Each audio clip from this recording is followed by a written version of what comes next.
Mike Gibson, Paul Ridker here, and we're talking about his ongoing and never-ending lifetime assessment of CRP and LDL and, how they show us a patient's future risk. Paul, bring us up to date with the field where you are with this.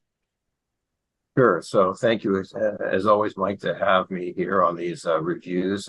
Very looking forward to the AHA. At the ACC a few months ago, we presented contemporary data in 31,245 patients who had participated in multinational trials globally. And we reported then that residual inflammatory risk measured by hsCRP was in fact a stronger predictor of future cardiovascular events, recurrent events, cardiovascular death, all-cause mortality than was LDL cholesterol. Now remember, that doesn't mean we don't want to lower LDL. Of course we want to lower LDL. But that paper was in patients who are already taking high-intensity statins. And one of the implications was, well, after you have a high-intensity statin, we've done a pretty decent job lowering LDL.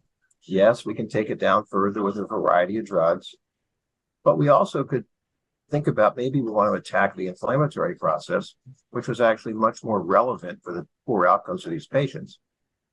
But what happened this summer was that in June of this year, the US FDA, as I think you're well aware, approved the very first anti-inflammatory drug for atherosclerosis, which is actually low-dose colchicine, which is inexpensive. It's very effective, 25-30% relative risk reductions, which is actually greater relative risk reductions on top of the statin than we get by adding, say, PCSK9 inhibitor. So it really begs the question, what do we do next? And how do we want to think about this? But I want to be very clear, Mike, that this is not an either or choice. You can do both, right? You can be very aggressive with LDL lowering and very aggressive with inflammation inhibition. In any event, that's where we were. But as we entered the AHA, we were responding to some questions. Well, what about patients who can't take a statin? What is their CRP and LDL status? So working with the Clear Outcomes investigators, remember that was the bempedoic acid trial that said that if you were intolerant of one or two statins and therefore could be randomized to bempedoic acid placebo, there was a modest 10-12% risk reduction. But again, we did the same experiment. So that's now 13,970 contemporary statin intolerant patients. And we find the exact same thing. Once again, the high sensitivity CRP, increasing quartile of hsCRP, was simply a more powerful predictor of MACE, cardiovascular death, all-cause mortality than was LDL cholesterol. But now these are not, quote unquote, falsely lowered LDL levels because they're not taking a statin. Reality, Mike, is this is exactly what we actually published way back in the late 1990s. It's a little odd. It hasn't changed at all. Yeah, I remember your famous kind of 3D graph of, LDL and CRP in 3 dimensions, right? Right. What's different today is that we understand a whole lot more about inflammation biology. We've got proof of principle from our CANTOS trial and then from the LODOCO and COLCOT trials that we actually can do something about this. I'm running a series of ongoing IL-6 inhibition trials. So I think there's some fundamental messages out there that probably are worth thinking about. The first is, as cardiologists, we can't treat what we don't measure. I would never put someone on an LDL lowering drug without measuring the LDL. I would never put someone on a blood pressure lowering drug without measuring the blood pressure. If we don't measure hsCRP, we don't measure inflammation, we're in the dark. And so I think it just should be universally done, particularly in secondary prevention where we now have drugs that we can get. So that's an easy one. The second is for your patient who have residual inflammatory risk, and it turns out there's many of them. When you start measuring, you're going to find a lot of them. The FDA has now approved low-dose colchicine at a dose of 0.5 milligrams on a chronic basis. We have 2 randomized double-blind placebo-controlled trials that tell us it really works well. It has finally made the U.S. guidelines, which is great. It was in the European guidelines a couple of years ago. So that's was that secondary prevention? Secondary prevention, not primary prevention. Mike, that's a great point. That I believe this drug should be used in high-risk secondary prevention. Interestingly enough, the FDA label actually includes high-risk primary prevention. Really? Wow. Yeah, the FDA label is actually exactly the same words as the statin label, Wow. secondary and high risk primary.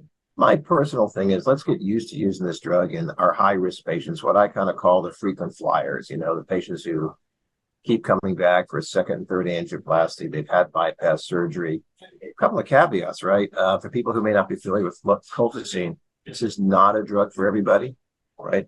This is, you don't want to prescribe this drug to people with severe chronic kidney disease or severe liver dysfunction. It's metabolized that way.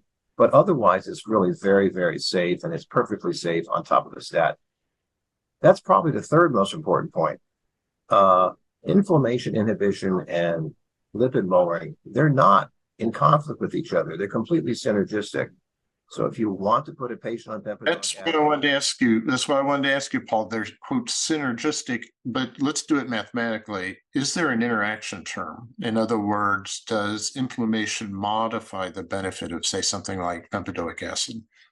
well, so Mike, it's a great question. So in the recent data, we showed that bempedoic acid was equally effective at reducing risk across whatever strata of LDL or whatever strata of CRP we picked. So the drug just worked. And that's true of statins themselves. The interaction issue is never going to be sorted out unless we do like a 2x2 factorial trial, which will never be done.